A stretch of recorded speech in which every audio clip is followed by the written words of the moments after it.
Awal mula cerita, kita diperlihatkan sekelompok gangster di Kolombia. Salah satu gangster yang paling ditakuti karena memiliki pemimpin yang sangat tegas dan tak kenal ampun. Siapapun yang berani menghalangi rencananya, maka nyawalah taruhannya. Selain menjalankan berbagai macam bisnis, tidak lupa pemimpin gangster itu sering meluangkan waktu untuk olahraga. Namun siapa yang sangka sebuah hobi bisa menjadikan titik lemah atau celah seseorang. Ketika sedang berenang, ia tidak sengaja melihat jam tangan kesayangannya tergeletak di bawah kolam. Namun saat ingin mengambil, muncul seseorang tak dikenal. Ia menarik dan mencekik pimpinan gangster itu hingga tewas. Hebatnya, si pembunuh itu membuat semua kejadian seakan-akan seperti kecelakaan. Ia sengaja mengayunkan tangan sang korban agar terlihat masih berenang dan tidak dicurigai para penjaganya.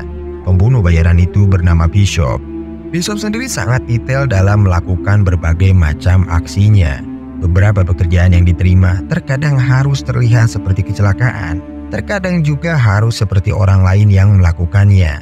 Menurut Bishop, membunuh menggunakan senjata memang lebih mudah, tapi yang paling enak adalah tidak ada yang tahu di mana keberadaan dirinya setelah membunuh seseorang.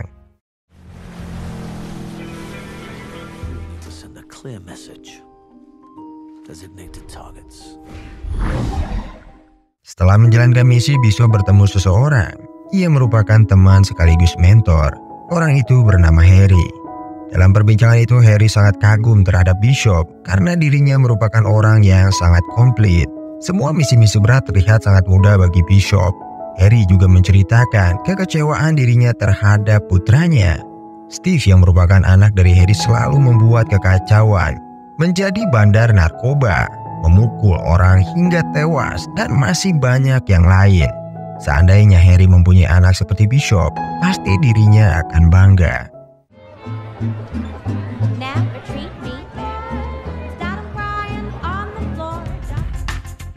Sesampainya di rumah, Bishop kembali membuka website tempat di mana ia mendapatkan misi-misi pembunuhan. Namun siapa yang sangka, target berikutnya adalah Harry, orang yang baru saja ia temui. Bishop kemudian menghubungi customer service untuk meminta bertemu dengan atasannya. Hal itu untuk memastikan lagi apakah misi tersebut benar-benar sudah disetujui dan benar adanya.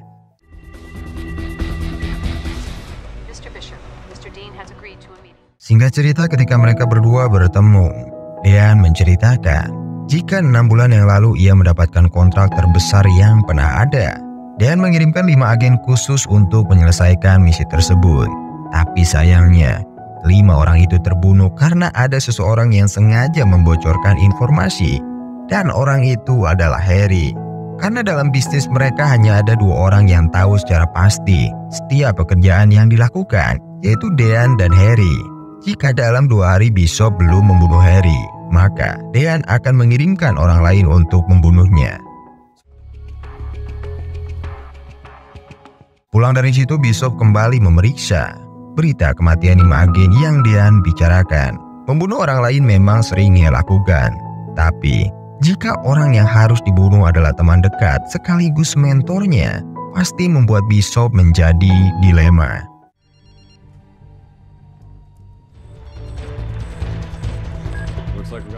Tak lama dari itu, Harry menerima panggilan dari Bishop.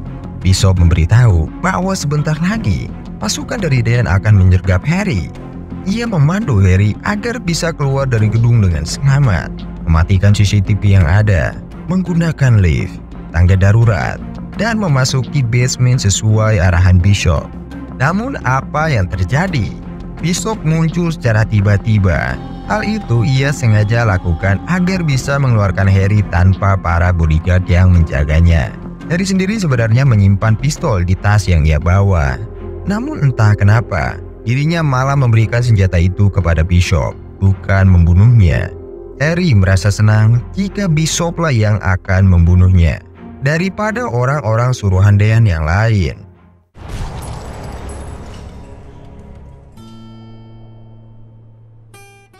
Singkat cerita, Steve menghadiri pemakaman ayahnya. Di momen itu, ia juga bertemu dengan Bishop dan mengajaknya untuk mengunjungi rumah Harry. Steve benar-benar tidak mengerti Orang macam apa yang membunuh pria tua di kursi roda? Ia sebenarnya sangat mengagumi ayahnya itu. Beliau telah mengabdikan dirinya untuk negara berpuluh-puluh tahun lamanya. Selalu mendidik anaknya untuk selalu disiplin, tegas, dan diajarkan bagaimana cara menjadi seorang pemimpin. Sejak kematian ayahnya, Steve jadi kehilangan arah untuk menjalani kehidupan. Yang dipikirannya sekarang ini adalah membalaskan dendam atas kematian orang tuanya.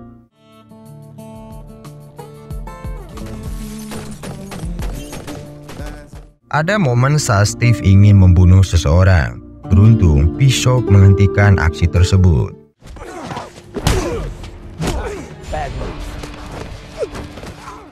Keesokan harinya, Bishop mengajarkan beberapa hal kepada Steve tentang cara menjadi tentara bayaran.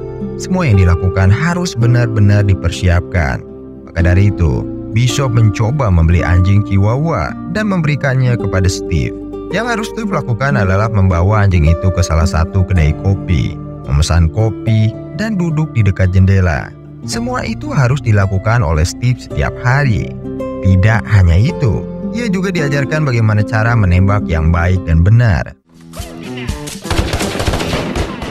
Memberikan semua informasi tentang pembunuhan. Bahkan Steve sempat diperlihatkan bagaimana cara Bishop menjalankan misi secara langsung. Waktu itu Bishop datang menemui target di suatu tempat. Ia menawarkan beberapa daftar pekerjaan.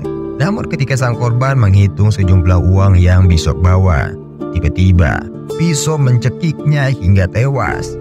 Tidak lupa untuk menghilangkan jejak, ia menggantungkan sang korban dan menyalakan video seks dengan volume yang tinggi. Orang yang melihat pasti beranggapan kalau sang korban bunuh diri, bukan dibunuh oleh seseorang.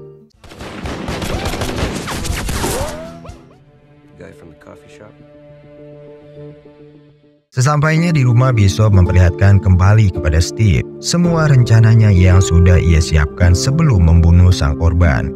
Pria itu merupakan penjual senjata ilegal, membunuh polisi, perampok bank, dan teroris. Bishop juga memberikan berkas kepada Steve, misi yang harus ia selesaikan. Isinya adalah foto orang yang sering Steve temui di kedai kopi. Ia merupakan pembunuh bayaran dari kelompok lain. Orang itu selalu minum kopi setiap hari jam 9 sampai jam 10. Tidak pernah pergi ke tempat lain selain kedai kopi ini. Kelemahan orang itu ada dua. Yang pertama, anjing Chihuahua dan pria muda. Bisa dikatakan pria itu adalah gay. Selalu mencari pria muda yang ganteng dan kelihatan tidak punya rumah. Maka dari itu Bishop menyiapkan satu suntikan bius yang mematikan. Jika terkena suntikan ini, hanya dalam beberapa detik saja orang itu akan mengalami kematian.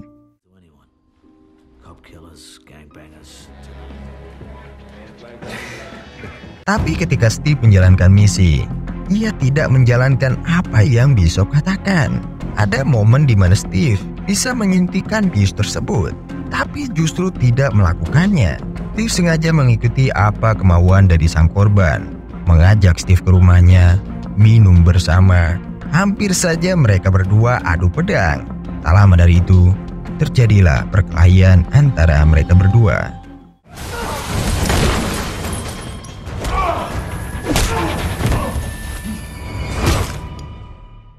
Meski Steve bisa mengalahkan, tapi dirinya harus mengalami berbagai macam luka akibat serangan sang korban. Coba saja Steve mendengarkan apa kata Bishop untuk bekerja secara halus dan pintar.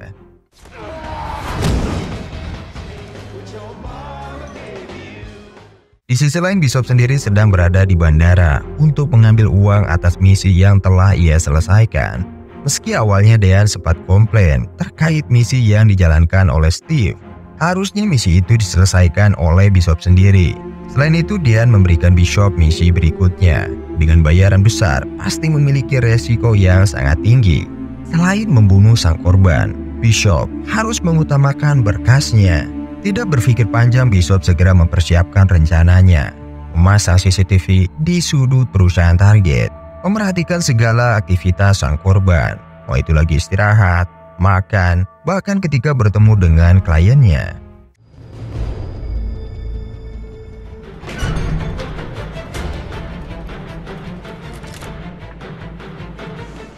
Sampai hari itu tiba, Bishop dan Steve berhasil memasuki ke salah satu ventilasi ruangan dari sang korban. Awalnya Bishop berencana ingin menyuntikkan bius yang ia bawa, tapi ternyata orang itu kebetulan sedang menyuntikkan obat ketamin. Otomatis dengan obat itu suntikan bius yang dibawa Bishop tidak akan bekerja. Mau nggak mau, Bishop dan Steve dengan terpaksa harus melakukan misi ini dengan jalur kekerasan.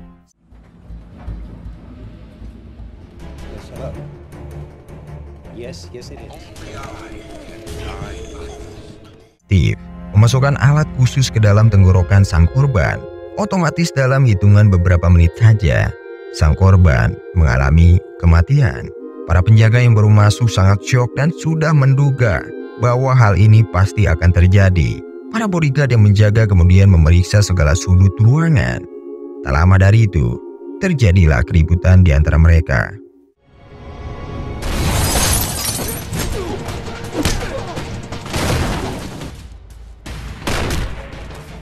Ketika para karyawan dievakuasi untuk keluar dari gedung, disitulah momen Bishop dan Steve menyamar menjadi bagian dari mereka. Bishop berencana ingin pergi ke bandara sendirian dan menyuruh Steve untuk pergi ke bandara yang lain.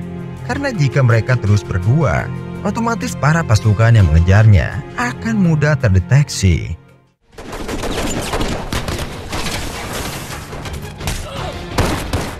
Beberapa TV nasional langsung menyiarkan kejadian tersebut. Andrew yang merupakan pemimpin agama yang karismatik dan kontroversial telah ditemukan meninggal. Polisi sendiri masih menyelidiki tembak-menembak yang terjadi sebelum hal itu terjadi. Belum selesai masalah yang satu, muncul lagi masalah berikutnya. Di bandara Bishop melihat Sebastian, salah satu dari 5 agen yang seharusnya sudah meninggal. Dari situ sudah jelas membuktikan bahwa yang dijelaskan oleh Dean hanyalah kebohongan semata. Dari situ Bishop terus mengikuti kemanapun Sebastian pergi. Ia benar-benar penasaran kenapa dirinya masih hidup.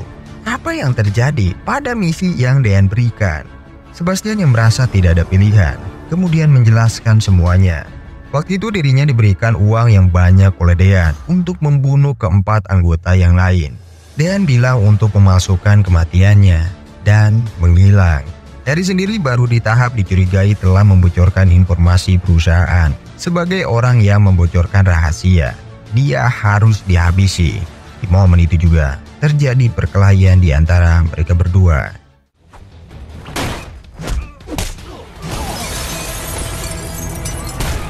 Singkat cerita, Bishop menyuruh Steve untuk menyiapkan semua persenjataan yang ada. Namun siapa yang sangka, Steve menemukan salah satu senjata kesayangan ayahnya. Ia benar-benar sangat kecewa bahwa selama ini orang yang telah membunuh ayahnya adalah Bishop, teman dekat sekaligus mentornya itu.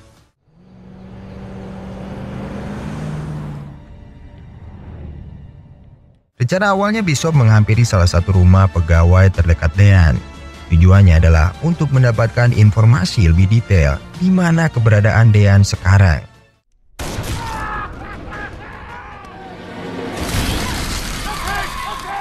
Steve menembak lutut pengawal itu, sedangkan Bishop menyandra anaknya untuk dijadikan korban. Jika si pengawal tidak mau membuka informasi, tidak akan segan terhadap anak maupun istrinya. Dengan itu ia membuka semua rahasia secara paksa, bahwa lokasi Dean sekarang berada di Colby Plaza nomor 300. Tanpa berlama-lama, Bishop dan Steve segera menghampiri ke lokasi yang diberikan.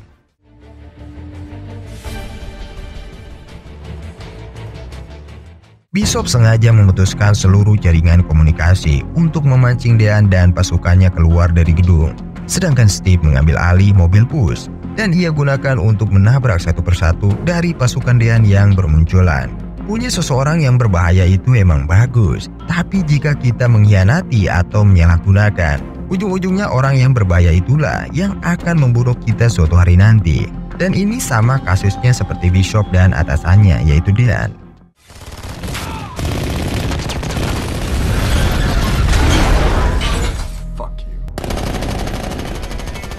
Setelah kejadian itu, Steve masih merasa ada amarah yang besar di dalam dirinya.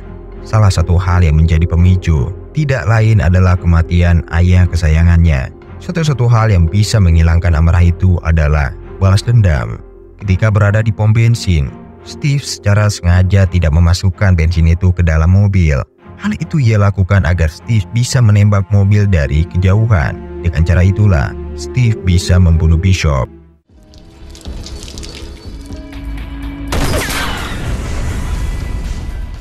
Sesampainya di rumah Bishop, Steve merasa lega.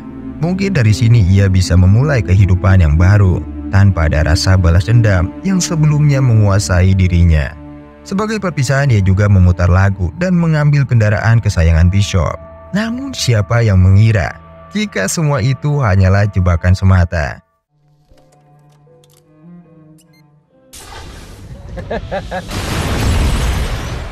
Dari jauh-jauh hari Bishop sudah mengetahui bahwa hal ini akan terjadi. Maka dari itu ia menyiapkan berbagai macam bom di rumahnya, termasuk meletakkan bom itu di dalam mobil kesayangannya. Akibat kejadian itu, Steve mengalami kematian. Tragedi di pom bensin. Bishop sudah mengetahui rencana Steve. Pistol yang selalu Steve bawa terlihat dengan jelas di mata Bishop. Bishop sendiri berhasil melarikan diri sebelum penembakan itu terjadi. Itulah dia teman-teman akhir dari cerita. Terima kasih sudah menonton video ini sampai akhir. Jangan lupa di like, subscribe agar teman-teman tidak ketinggalan video-video seru lainnya. Bye-bye.